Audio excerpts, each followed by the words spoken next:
Hope you all are doing well. Welcome back to another video. अच्छा, इसमें ना basically हमने एक चीज़ हम लोग देखने लगे हैं, और वो चीज़ ये है कि कैसे हम मेल्टिंग पॉइंट की, अगर हमारे पास कोई भी ऑर्गेनिक कंपाउंड है, ठीक है, और उसके हमने मेल्टिंग पॉइंट की डिटर्मिनेशन करनी है, ठीक है, हमने देखना है कि उसका मेल्टिंग पॉइंट कितना है। बट इससे पहले हम ये देखेंगे कि हम मेल्टिंग पॉइंट की डिटर्मिनेशन करते क्यों हैं। हमारे पास ना दो तरह के प्रोडक्ट्स आ जाते हैं, ठीक है, एक प्योर होता है और दूसरा इम्प्योर होता है। जो हमारे पास प्योर चीज़ें होती हैं ना, उन प्योर चीज़ों का एक स्पेसिफिक मेल्टिंग पॉइंट होता है, एक स्पेसिफिक बॉइलिंग पॉइंट होता है। बट इन केस उनके अंदर किसी भी टाइप की कोई भी इम्प्योरिटी प्रेजेंट होगी ना, तो उसकी वजह से उनका मेल्टिंग बॉइलिंग पॉइंट क्या हो जाता है, चेंज हो जाता है, ठीक है। अब हम इसीलिए उसका मेल्टिंग बॉइलिंग पॉइंट चेक करते हैं, ताकि हमें पता चल सके कि वो जो कंपाउंड हमारे पास है वो प्योर है या नहीं, उसकी प्योरिटी का पता चल सके, ठीक है। जब वो इम्प्योर होता है ना, तो उसकी जो वैल्यूज़ होती हैं, फॉर एग्जांपल हमारे पास एक कंपाउंड ए है और उसका मेल्टिंग पॉइंट 37.5 डिग्री है, ठीक है, ये उसका मेल्टिंग पॉइंट है। इन केस के उस कंपाउंड, ये वाली चीज़ें हमें कहाँ मिल जाती हैं, लिटरेचर में मिल जाती हैं, ठीक है। आपके पास जितनी भी बुक्स हैं उनके अंदर ये नोटेड होगा कि हमारे पास कंपाउंड ए है और उसका मेल्टिंग पॉइंट इतना होता है। अब होगा क्या कि अगर हम लोग लैब में से कोई कंपाउंड लेते हैं और उसका मेल्टिंग पॉइंट चेक करते हैं, ठीक है, अगर तो वो इस रेंज में आ रहा है, तो वो कंपाउंड ए जो है वो हमारे पास प्योर है। इन केस इससे ज़्यादा या कम आ रहा है, तो इसका मतलब ये है कि इसके अंदर किसी ना किसी टाइप की कोई इम्प्योरिटी प्रेजेंट है, जिसकी वजह से इसका मेल्टिंग या बॉइलिंग पॉइंट चेंज हो रहा है।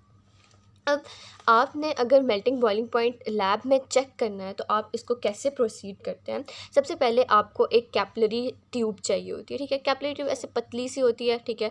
अब ये आपको ट्यूब चाहिए, उसके बाद आपने क्या करना है कि इसको हीट करना है। जब आप इसको फ्लेम पे हीट करते हैं ना, ये ग्लास होता है, ये मेल्ट होगा और यहाँ से ये फ्यूज़ हो जाता है, ठीक है। तो एक साइड अब इसकी बंद होगी है। फिर आपने क्या करना है कि एक पेपर लेना है और उस पेपर के अंदर आपने ऊपर आपने पाउडर डाल लेना है। मतलब आपकी जो भी ड्रग है या जो भी कंपाउंड है जिसका आपने मेल्टिंग या बॉइलिंग पॉइंट चेक करना है, उसको आपने पेपर के ऊपर ले लेना है। फिर आपने इसको इन्वर्टेड फॉर्म में, जिसकी ओपन एंड है, उसको इस हीप ऑफ पाउडर के ऊपर लेके जाना है। उससे क्या होगा कि पाउडर इसके अंदर चला जाएगा। फिर आपने अपनी फिंगर की हेल्प से इसको थोड़ा यूनिफॉर्म करने की कोशिश करनी है, ठीक है, ताकि पाउडर जो है वो बीच में सेटल डाउन हो जाए। यही प्रोसेस आपने 2 से 3 दफ़ा रिपीट करना है। जब आप ऐसे रिपीट करोगे, तो आपके पास एक अच्छी खासी अमाउंट में पाउडर जो है वो कैपिलरी ट्यूब के अंदर फिल हो जाएगा। नेक्स्ट स्टेप में आपने एक थर्मामीटर लेना है, और थर्मामीटर के साथ आपने इसको थ्रेड की हेल्प से जोड़ देना है। अब आप कैसे करोगे कि आपके पास जो थर्मामीटर होगा, ठीक है, जो थर्मामीटर है और थर्मामीटर का जो बल्ब है और जो कैपिलरी ट्यूब की एंडिंग है, ये दोनों आपके पास जो है ना एक लेवल पे आनी चाहिए। फिर आप थ्रेड की हेल्प से इसको बांध दोगे। फिर आपने क्या करना है कि एक बीकर लेना है, ये दोनों लेवल होने चाहिए, ठीक है। आपने कंबाइन कर दिया और इस तरह से अब आपने फिर एक बीकर लेना है। उस बीकर के अंदर बेसिकली आप क्या चीज़ ऐड करोगे, ओके, ठीक है, पैराफिन ऑयल ऐड करोगे, ठीक है।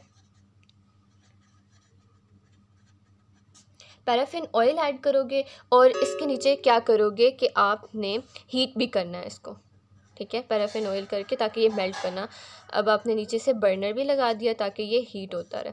ओके, तो आपकी ये असम्बली जो है वो बन गई। पैराफिन ऑयल, ठीक है, capillary tube and the thermometer and that's all, ठीक है। उसके बाद आपने इसको यूनिफॉर्म हीटिंग करनी है। इसके अलावा एक तो ये मेथड होता है, दूसरा आप जो करते हो ना वो मेल्टिंग पॉइंट ऑपरेटर से करते हो। ये आपके पास एक ऑपरेटर्स होता है, उसके लिए आपको इतना सब कुछ करने की ज़रूरत नहीं होती। सिर्फ आप कैपिलरी ट्यूब के अंदर अपना पाउडर डालते हो और उसको जो है वो मेल्टिंग पॉइंट ऑपरेटर्स के अंदर रख देते हो, तो वो आपको ख़ुद कैलकुलेट करके बता देता है कि ये है। लेकिन बेसिकली आप इसको किस तरह से करते हो, आपने 2 टेम्परेचर नोट करने होते हैं।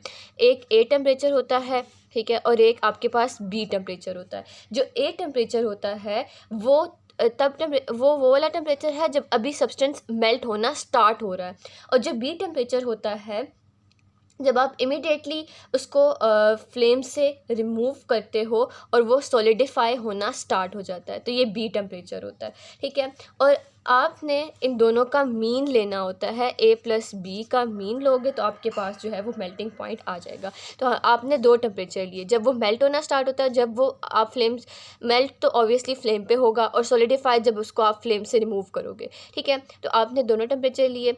कि फ्लेम पे मेल्ट हो रहा था तो क्या था, और फ्लेम से जब सॉलिडिफाई होगा तो कैसे होगा, और आपने इन दोनों का फिर मीन निकाल लेना है, तो आपके पास मेल्टिंग पॉइंट आपके सब्सटेंस का आ जाएगा। Thank you so much.